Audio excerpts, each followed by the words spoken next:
கிறிஸ்துவுக்குள் பிரியமானவர்களே, உங்கள் யாவருக்கும் மீட்பெரும் இரட்சகருமாகிய இயேசு கிறிஸ்துவின் இனிதான நாமத்தினாலே என் அன்பின் வாழ்த்துக்கள். அருமையான இந்த பகல் வேளையிலும் சமயத்திற்கேற்ற வார்த்தை என்கிற இந்த நிகழ்ச்சியின் மூலமாக மீண்டும் ஒரு விஷயங்களை சந்திப்பதிலே மிகுந்த மகிழ்ச்சி அடைகிறேன். இந்த நாள் உங்களுக்கு ஆசீர்வாதமாக இருக்க மனதார வாழ்த்துகிறேன். கர்த்தர் உங்களை ஆசீர்வதிப்பாராக. இந்த நாளிலும் கூட உங்களுக்காக ஒரு வசனத்தை வாசித்து உங்களுக்காக ஜெபிக்க விரும்புகிறேன்.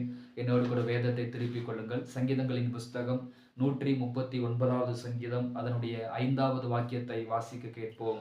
முற்புறத்திலும் பிற்புறத்திலும் நீர் என்னை நெருக்கி, முற்புறத்திலும் பிற்புறத்திலும் நீர் என்னை நெருக்கி, உமது கரத்தை என் மேல் வைக்கிறீர். உமது கரத்தை என் மேல் வைக்கிறீர். கர்த்தருக்கு ஸ்தோத்திரம். என் அன்பான தேவ பிள்ளைகளே, சங்கீதங்களின் புஸ்தகம் 139வது சங்கீதம் அதனுடைய 5வது வசனத்தை நாம் வாசிக்கும் பொழுது, தேவ மனிதனாகிய தாவீது ஆண்டவரை குறித்து சொல்லும் பொழுது, தன்னை குறித்து ஒரு வார்த்தை சொல்லும் பொழுது, முற்புறத்திலும் பிற்புறத்திலும் நீர் என்னை நெருக்கி உமது கரத்தை என் மேல் வைக்கிறீர். கர்த்தருக்கு ஸ்தோத்திரம்.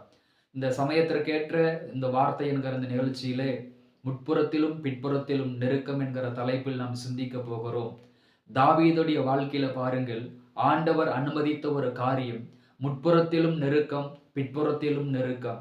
முற்புறத்திலும் பிற்புறத்திலும் நெருக்கி உமது கரத்தை என் மேல் வைக்கிறீர் என்று தேவ மனிதனாகிய தாவீது அழகாக சொல்லுகிறார். அப்ப தாவீதுடைய வாழ்க்கையில் வந்த பிரச்சனைகள், தாவீதின் வாழ்க்கையில் வந்த போராட்டங்கள், தாவீதின் வாழ்க்கையில் வந்த நெருக்கடிகள் எப்படிப்பட்டது என்று பார்க்கும் பொழுது, முற்புறத்திலும் பிரச்சனை, பிற்புறத்திலும் பிரச்சனை, முற்புறத்திலும் நெருக்கம், பிற்புறத்திலும் நெருக்கம் இருந்தது என்று வேதத்தில் வாசிக்கிறோம். 1 சாமுவேல் 30ஆம் அதிகாரம் 6வது வாக்கியத்தில் சொல்லுகிறார், நான் மிகவும் நெருக்கப்படுகிறேன், நான் மிகவும் நெருக்கப்படுகிறேன் அப்படின்னு சொல்றார். சங்கீதங்களின் புஸ்தகம் 44வது சங்கீதம் 24 சொல்லுகிறது, எங்கள் நெருக்கத்தை ஏன் மறந்து விடுகிறீர் அப்படின்னு கேட்கிறாங்க. சங்கீதங்களின் புஸ்தகம் 142வது சங்கீதம் 2வது வசனத்துல சொல்லுகிறார், என் நெருக்கத்தை அறிக்கையிடுகிறேன் அப்படின்னு சொல்றார். கர்த்தருக்கு ஸ்தோத்திரம். என் அன்பான தேவ பிள்ளைகளே, அப்ப தாவீதின் வாழ்க்கையில் வந்த பிரச்சனைகள், தாவீதின் வாழ்க்கையில் வந்த போராட்டங்கள், தாவீதின் வாழ்க்கையில் வந்த நெருக்கடிகள் எப்படிப்பட்டது என்று பார்க்கும் பொழுது, முற்புறத்திலும் நெருக்கப்படுகிறார், பிற்புறத்திலும் நெருக்கப்படுகிறார். பாருங்கள், தாவீதின் வாழ்க்கையை பார்க்கும் பொழுது சொந்த குடும்பத்தால், சொந்த சகோதரன்மார்களால் தாவீது மிகவும் நெருக்கப்படுகிறார். ஸ்தோத்திரம். அவரை அங்கீகரிக்க வேண்டிய குடும்பம் அவரை நிராகரிக்கிறது.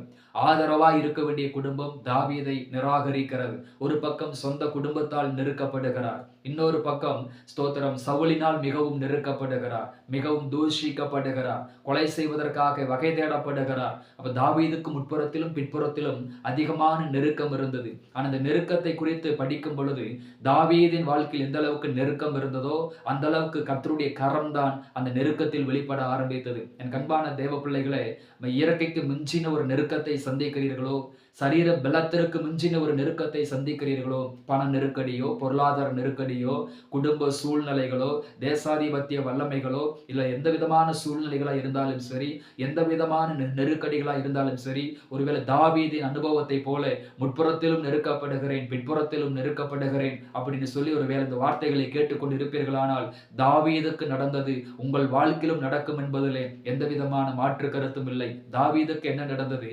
முற்புறத்திலும் பிற்புறத்திலும் நெருக்கப்படுகிற பொழுது அங்கே கர்த்தருடைய கரம் வெளிப்பட்டது. அங்கே கர்த்தருடைய கரம் கூட இருக்க ஆரம்பித்தது. என் அன்பான தேவ பிள்ளைகளே, இந்த உலகத்தின் எந்த மூலையில நாம் இருந்தாலும் 2 காரியங்கள் நம்மோடு இருக்கும். ஒன்று ஆண்டவருடைய பார்வை, 2வது ஆண்டவருடைய கரம். இந்த சங்கீதங்களின் புஸ்தகம் 139வது சங்கீதத்துல ஸ்தோத்திரம், அங்க தாவீது 2 காரியத்தை சொல்லுகிறார்.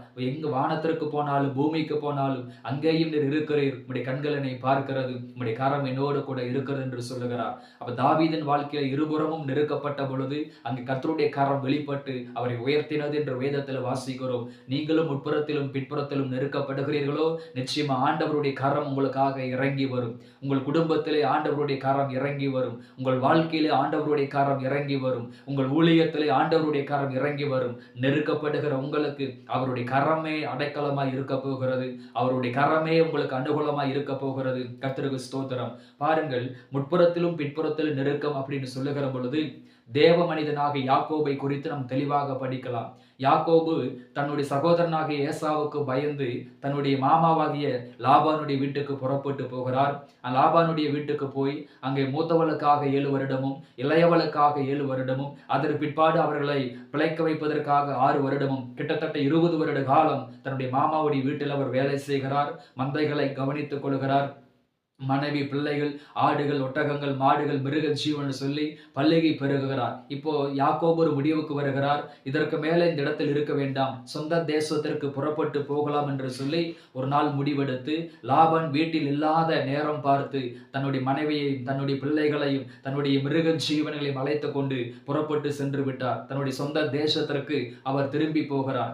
யாக்கோபு சொந்த தேசத்திற்கு திரும்பி போகும் பொழுது லாபான் அதை குறித்து கேள்விப்பட்டு மிகவும் கோபப்பட்டு, நான் இல்லாத நேரத்தில் பிள்ளைகளை அழைத்து செல்வது என்ன, நான் இல்லாத நேரத்தில் என்னிடத்தில் சொல்லாமல் எப்படி பிள்ளைகளை மந்தைகளை அழைத்து கொண்டு போகலாம், அந்த யாக்கோபை நான் கொல்லாமல் விடமாட்டேன், அந்த யாக்கோபை அழிக்காமல் விடமாட்டேன் என்று சொல்லி ஸ்தோத்திரம் யாக்கோபை லாபான் பின்தொடர்ந்து வருகிறார். அப்ப ஒரு பக்கம் லாபானை பின்தொடர்ந்து வருகிறார் லாபான், ஸ்தோத்திரம். இன்னொரு பக்கம் பார்க்கும் பொழுது ஸ்தோத்திரம் ஏசாவை குறித்து சொல்லப்படும் பொழுது அங்க வேதம் சொல்லுகிற ஒரு காரியம், ஏசாயா 32 அதிகாரம் 6 வசனத்திலே ஏசா 400 பேரோடு எதிர்கொண்டு வருகிறான் என்கிற ஒரு தகவல் யாக்கோபுக்கு வருகிறது. பாருங்கள், ஆதிகாமம் 31 அதிகாரம் 23 வசனத்திலே லாபான் பின்தொடர்ந்து வந்து விட்டான், கண்டுபிடித்தான் என்று வேதம் சொல்லுகிறது. தொடர்ந்து போய் யாக்கோபை கண்டுபிடித்தான் சொல்லப்படுகிறது. அப்ப விடிந்தால் யாக்கோபுக்கு மரணம், விடிந்தால் யாக்கோபு கொல்லப்படுவான். லாபான் அவ்வளவு கோபத்தில் இருக்கிறார். முற்புறத்தில் பார்க்கும் பொழுது அங்கு ஏசா எதிர்கொண்டு வருகிறான், 400 பேரோடு எதிர்கொண்டு வருகிறான். அப்ப பிற்புறத்திலே லாபான், முற்புறத்திலே ஏசா, 2 புறமும் யாக்கோபு நெருக்கப்படுகிறார். முன்னாலே போனாலும் மரணம், பின்னாலே போனாலும் மரணம், முன்னாலே போனால் ஆபத்து, பின்னால் வந்தாலும் ஆபத்து. ஸ்தோத்திரம், எப்பக்கத்திலும் அவர் நெருக்கப்படுகிறார். அப்ப யாக்கோபுக்கு என்ன செய்வதென்றே தெரியவில்லை. அப்பொழுது தேவ சமூகத்தில் அமர்ந்து முழுவதும் ஜெபித்தவர் கண்ணீர் சிந்தி ஜெபிக்கிறார். ஆண்டவர் இறங்கி வந்தார் என்று வேதத்திலே வாசிக்கிறோம். அப்ப 2 காரியம் நடந்தது. ஒன்று, லாபானுக்கு அன்றைக்கு இரவுலே ஆண்டவர் தரிசனமானார் என்று வேதத்திலே வாசிக்கிறோம். கர்த்தருக்கு ஸ்தோத்திரம். அன்றைக்கு இரவு தேவன் தரிசனமானார் என்று வேதத்திலே வாசிக்கிறோம். உங்கள் தகப்பனுடைய தேவன், ஸ்தோத்திரம். ஆதிகாமம் 31 அதிகாரம் 29 வாக்கியம் சொல்லுகிறது, லாபான் யாக்கோபிடத்திலே சொல்லுகிறான், உன்னை கொல்லுவதற்காகத்தான் நான் வந்தேன். ஆனால் நேற்று இரவு உன் தகப்பனுடைய தேவன் எனக்கு தரிசனமாகி அவனுக்கு தீமை செய்ய வேண்டாம், நீ எச்சரிக்கையாக இரு என்று ஆண்டவர் எச்சரித்தார் என்று சொல்லுகிறார். அப்ப பாருங்கள், யாக்கோபு நெருக்கப்பட்ட பொழுது லாபான் இடத்தில் அன்றைக்கு இரவே ஆண்டவர் இடைப்பட்டார். என் மகனுக்கு நீ தீமை செய்யக்கூடாது, என் பிள்ளைக்கு நீ தீமை செய்யக்கூடாது, அவனுக்கு எந்த ஆபத்தும் வரக்கூடாது என்று ஆண்டவர் எச்சரித்தார். இன்னொரு பக்கம் ஏசா எதிர்கொண்டு வருகிறான், 400 பேரோடு எதிர்கொண்டு வருகிறான். யாக்கோபுக்குள்ளே மரண பயம், ஒரு மரண திகில் அவரை பற்றி பிடித்தது, ஒரு பயம் பற்றி பிடித்தது. முற்புறத்திலும் நெருக்கப்படுகிறேன், பிற்புறத்திலும் நான் நெருக்கப்படுகிறேன் என்று சொல்லி அவர் தேவ சமூகத்தில் முழுவதும் அவர் ஜெபித்த பொழுது ஆண்டவர் இறங்கி வந்தார் என்று வேதத்தில் வாசிக்கிறோம். அன்றைக்கு இரவு கர்த்தர் கிரியை செய்தார். அன்றைக்கு இரவு கர்த்தருடைய கரம் வெளிப்பட்டது. அன்றைக்கு இரவு கர்த்தர் மகிமையான காரியங்களை செய்தார். தேவன் நேரடியாக வெளிப்பட்டார் என்று வேதத்திலே வாசிக்கிறோம். ஸ்தோத்திரம், ஸ்தோத்திரம். அதே போல கர்த்தர் கிரியை செய்ய பொழுது மகிமையான காரியங்களை செய்தார். அப்ப ஏசாவுடைய கண்களிலும் அனுகூலம் கிடைத்தது, லாபானுடைய கண்களிலும் அனுகூலம் கிடைத்தது. என் கண்பான தேவ பிள்ளைகளே, பண காரியங்களா, பொருளாதார காரியங்களா, குடும்ப காரியங்களா, எதிர்கால காரியங்களா, திருமண காரியங்களா, எந்த காரியத்திலும் ஸ்தோத்திரம், ஒருவேளை நீங்கள் நெருக்கப்பட்டவர்களா இந்த வார்த்தைகளை நீங்கள் கேட்டுக்கொண்டு இருக்கலாம். ஆண்டவருடைய கரம் நெருக்கத்தில் தான் வெளிப்பட ஆரம்பிக்கும். நெருக்கத்தில் அவருடைய கரம் வெளிப்பட ஆரம்பிக்கும். ஆண்டவருடைய கரம் வெளிப்பட ஆரம்பிக்கும் பொழுது மனித அனுகூலத்தை அவருடைய கரம் ஏற்படுத்தி தரும். ஏசாவின் கண்களிலும் அனுகூலத்தை உண்டாக்கியது, லாபானுடைய கண்களிலும் அனுகூலத்தை உண்டாக்கியது. என் கண்பான தேவ பிள்ளைகளே, எல்லா பகுதிகளிலும் வாசல்கள் அடைபட்டு போனதோ, எல்லா சூழ்நிலைகளிலும் வாசல்கள் அடைபட்டு போனதோ, கவலைப்படாதிருங்கள். இருபுறமும் நெருக்கப்படுகிற உங்களுக்காக அவருடைய கரம் வெளிப்பட ஆரம்பிக்கிறது. தாவீதை முற்புறத்திலும் பிற்புறத்திலும் நெருக்கி அவருடைய கரத்தை வைத்து தாவீதை உயர்த்தின தெய்வம் இருபுறமும் நெருக்கப்படுகிற உங்கள் மேலும் ஆண்டவருடைய கரம் இன்றைக்கு இறங்கி வருகிறது. நிச்சயம் அந்த நெருக்கம் காணாமல் போகும். இந்த நெருக்கடி நிச்சயமாக மாறும். கர்த்தருக்கு ஸ்தோத்திரம். இப்ப பாருங்க, கர்த்தர் கிரியை செய்ய ஆரம்பித்த பொழுது மனித அனுகூலம் உண்டாயிற்று. தயவு உண்டாயிற்று, ஒரு தெய்வீக பாதுகாவல் உண்டாயிற்று. அடுத்தது நாம் கவனிக்க ஒரு காரியம், யாக்கோபு ஏசாவுக்கு பயந்து தன்னுடைய மாமனாகிய லாபானுட்டிக்கு வீட்டுக்கு வருகிற பொழுது, ஆதிகாமம் 28ஆம் அதிகாரம் 11ஆம் வசனத்தில் வாசிக்கும் பொழுது, அன்றைக்கு இரவு ஒரு கல்லை எடுத்து அவன் படுத்துக் கொண்டான். அன்றைக்கு இரவு சூரியன் அஸ்தமனமானது, இருள் வந்தது, அந்தகாரம் வந்தது என்று வாசிக்கிறோம். அப்ப யாக்கோபு புறப்பட்டு போகிற பொழுது அந்த பெத்தேல் என்கிற இடத்துல சூரியன் அஸ்தமனமாயிருச்சு.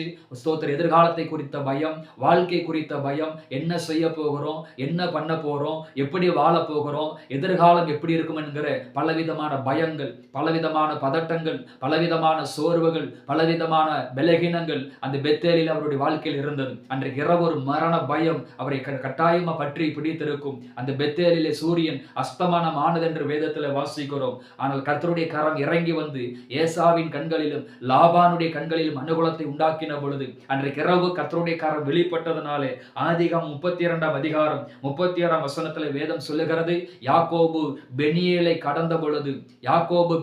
கடந்த போது சூரியன் உதயமாயிற்று என்று வேதத்தில் வாசிக்கிறோம். அப்ப பெத்தேல புறப்பட்டு வருகிற பொழுது பெத்தேலிலே சூரியன் அஸ்தமானமானது, பெனியேலிலே சூரியன் உதயமானது என்று வேதத்தில் வாசிக்கிறோம். 20 வருடம் கழித்து யாக்கோபுடைய வாழ்க்கையிலே ஒரு வெளிச்சத்தை பார்க்கிறான். 20 வருடம் கழித்து யாக்கோபுடைய வாழ்க்கையிலே ஒரு தேவன் நடத்துதலை பார்க்கிறான். 20 வருடங்களுக்கு பிற்பாடு யாக்கோபு ஒரு சமாதானத்தை பார்க்கிறான். ஸ்தோத்திரம். எல்லா சத்துருக்களோடும் ஒப்புரவானதையும் சமாதானம் பண்ணி பார்க்கிறான். என் கண்பான தேவ பிள்ளைகளே, யாக்கோபுடைய வாழ்க்கையிலே 20 வருடம் கழித்து ஒரு வெளிச்சத்தை பார்த்தது போல, ஒரு விடிவு காலம் ஏற்பட்டது போல, ஒரு நம்பிக்கை ஏற்பட்டது போல, அவன் எதிர்காலத்தை குறித்து, அவன் வாழ்க்கை குறித்து ஆண்டவர் அவனுக்கு அற்புதம் செய்தது போல, நிச்சயமாகவே இந்த வார்த்தைகளை கேட்டுக்கொண்டிருக்கிற உங்கள் வாழ்க்கையிலே இருளான அனுபவத்தில் இருக்கலாம், குடும்பத்தில் இருளான அனுபவத்தில் இருக்கலாம், எதிர்காலத்தில் இருளான அனுபவத்தில் இருக்கலாம். ஸ்தோத்திரம். பெனியேலிலே ஒரு சூரியன் உதயமானது போல, ஒரு வெளிச்சம் உதயமானது போல, ஸ்தோத்திரம், ஒரு விடிவு காலம் பிறந்தது போல, உங்கள் கடன்களுக்கு, உங்கள் வியாதிகளுக்கு, உங்கள் பலகீனங்களுக்கு, உங்கள் போராட்டங்களுக்கு, உங்கள் உபத்திரவங்களுக்கு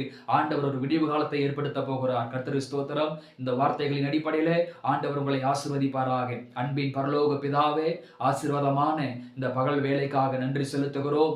முற்புறத்திலும் பிற்புறத்திலும் நீரனை நெருக்கி உமது கரத்தை மேல் வைக்கிறீர் என்கிற வார்த்தைக்காக ஸ்தோத்திரம் ஆண்டவரே.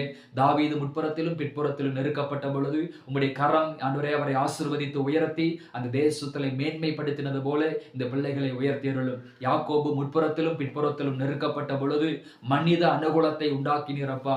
ஒரு சூரியன் அஸ்தமனமானது, ஒரு விடிவு காலம் பிறந்த என்று வேதத்தில் வாசிக்கிறோம். நெருக்கப்படுகிற இந்த பிள்ளைகள் மேல், குடும்பத்தின் மேல் உம்முடைய கரம் இறங்கி ஒரு விடிவு காலத்தை உருவாக்கும்படியாக ஜெபிக்கிறேன். இந்த நாள் இவர்களுக்கு மிகுந்த ஆசீர்வாதமாக இருக்கும்படி நான் மனதார வாழ்த்தி ஜெபிக்கிறேன். எல்லாவற்றையும் பொறுப்படுத்திக் கொள் முன் செல்லும் இயேசுவின் நாமத்தில் பிதாவே, ஆமென், ஆமென். கிறிஸ்துவுக்குள் பிரியமானவர்களே, இந்த வார்த்தைகளின் அடிப்படையிலே ஆண்டவர் உங்களை ஆசீர்வதிப்பாராக. God bless you.